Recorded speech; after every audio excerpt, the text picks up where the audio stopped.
Look who we are the dreamers, we make it happen, guess we believe it. Look who we are the dreamers, we make it happen. Baik, Om Swastiastu.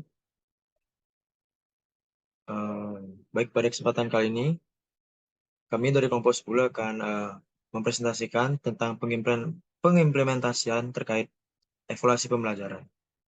Sebelumnya, perkenalkan nama saya Gede Dimas Pradana Putra dengan NIM 221202126 dan rekan saya Oka. Perkenalkan, nama saya Nagura Kalasmana anak pertama dengan NIM 221202134. Baik, kami akan langsung ke pada topiknya. Namun sebelumnya kami akan bahas tentang apa itu evaluasi.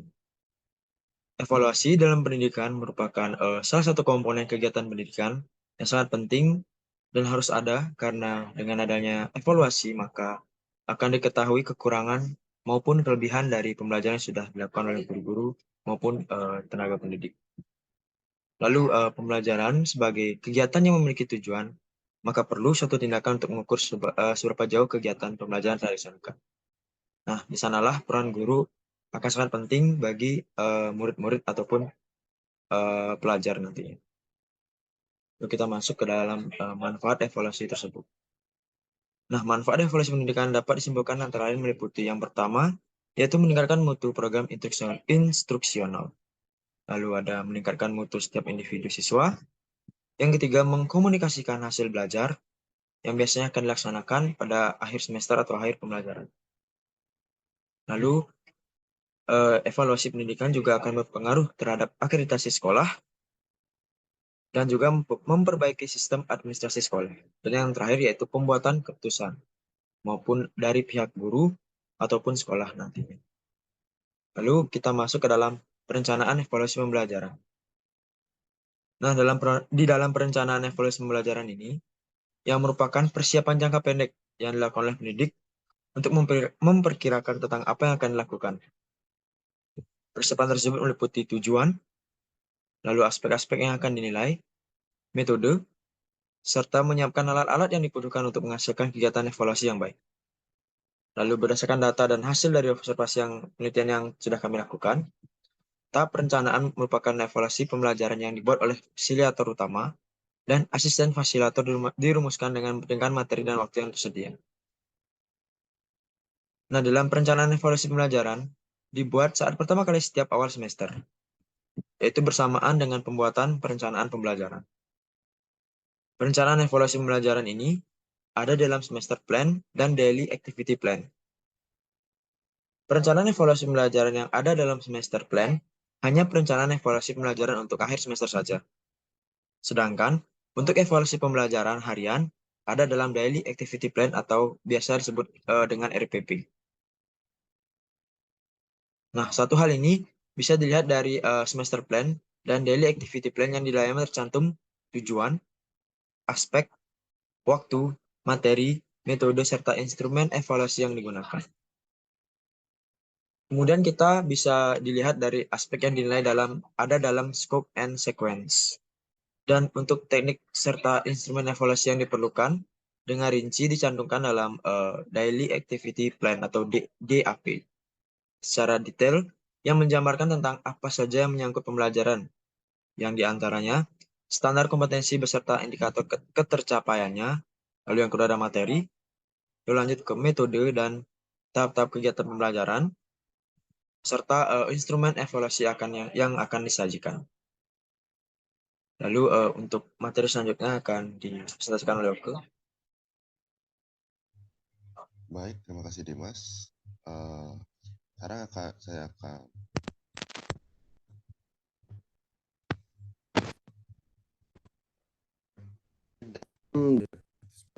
ada kolom praktis yang jika metode pelajaran yang dapat digunakan dan juga jenis instrumen evaluasi yang akan digunakan dalam pembahasan materi yang akan dibahas. Ini metode pembelajaran instrumen berdasarkan simbol-simbol yang mewakilinya. Yang pada garis bawah daily activity dapat simbol-simbol tersebut. Kemudian pelaksanaan evaluasi pembelajaran.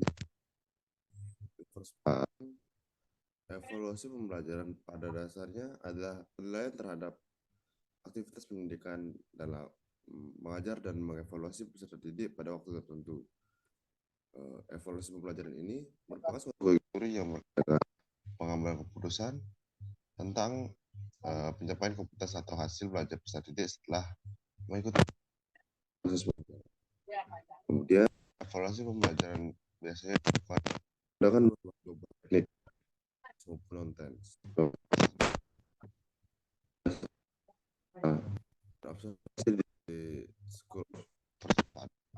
Lalu evaluasi pembelajaran dilakukan untuk 3 ranah. Teknik yang disesuaikan untuk penyebaran berdasarkan ranah dan teknik evaluasi pembelajaran yang Baik, saya akan menampilkan video dari salah satu penilaian berdasarkan ranah dan teknik evaluasi pembelajaran yang digunakan, yaitu dalam ranah kognitif.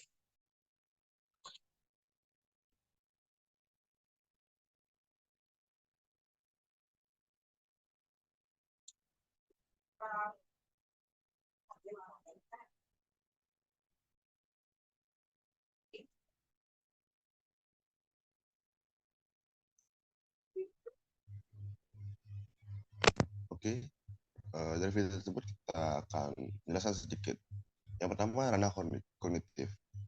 Ranah kognitif itu darinya penilaian rangkaian kognitif yang disebut penilaian logika di SD School of Universitas Parung dilakukan oleh guru menggunakan teknik penilaian berupa tes tulis, tes lisan, dan penugasan sesuai dengan apa yang ingin dinilai berdasarkan hasil belajarnya. Yang pertama itu tes tulis yang dilakukan seorang guru berupa worksheet, proyek tertulis, dan ulangan akhir semester. Worksheet digunakan untuk pelajaran sehari-hari yang dibuat sesuai dengan kebutuhan materi ajar. Worksheet ini dibuat dengan beragam macam. Ada yang berupa pencarian kata untuk belajar bahasa Inggris, lembar wawancara, lembar deskripsi yang diminta tentang sesuatu yang berkaitan dengan materi yang diajar, lembar observasi, dan lain-lain. Worksheet ini dapat juga dijadikan sebagai ulangan harian. Worksheet yang dikerjakan siswa berupa lembaran kertas yang telah diberikan petunjuk atau sebuah pertanyaan yang harus dikerjakan oleh siswa tertulis ataupun digambarkan sesuai dengan apa yang telah diperintahkan dalam worksheet tersebut. Sekarang saya akan kembalikan lagi ke Dimas. Terima kasih.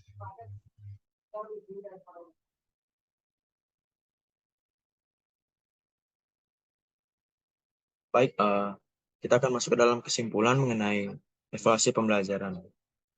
Nah, di dalam evaluasi pembelajaran ini sangat mempunyai fungsi vital dalam pembelajaran, yang dimana evaluasi dalam pembelajaran mencakup segala aspek yang ada dalam pembelajaran, baik dari guru, siswa, sarana prasarana atau perlengkapan sekolah, media, sistem, dan lain-lain. Nah, dengan adanya evaluasi ini juga akan nampak apakah belajar dan apakah sudah tercapai atau masih perlu perbaikan. Evaluasi yang dilaksanakan dengan baik dalam pembelajaran akan melihat secara menyeluruh dari segala aspek dari apa yang sudah dilaksanakan dalam pembelajaran. Dan di dalam kekurangan dan kelebihan dari pembelajaran yang dilaksanakan akan terlihat, sehingga guru akan mudah dalam menentukan perbaikan apabila pembelajaran yang dilaksanakan dirasanya kurang efektif. Melalui evaluasi pembelajaran juga, tenaga pendidik ataupun guru dapat melihat kelemahan-kelemahan yang telah terjadi dalam sistem pembelajaran mereka sendiri. Dan ke depannya akan merancang melalui evaluasi yang telah dilaksanakan sebelumnya. Baik, mungkin sekian presentasi terkait pengimplementasian evaluasi pembelajaran di dalam pendidikan. Mohon maaf bila ada salah-salah kata. Saya dan Oke pamit undur diri. Om Santi. Terima kasih.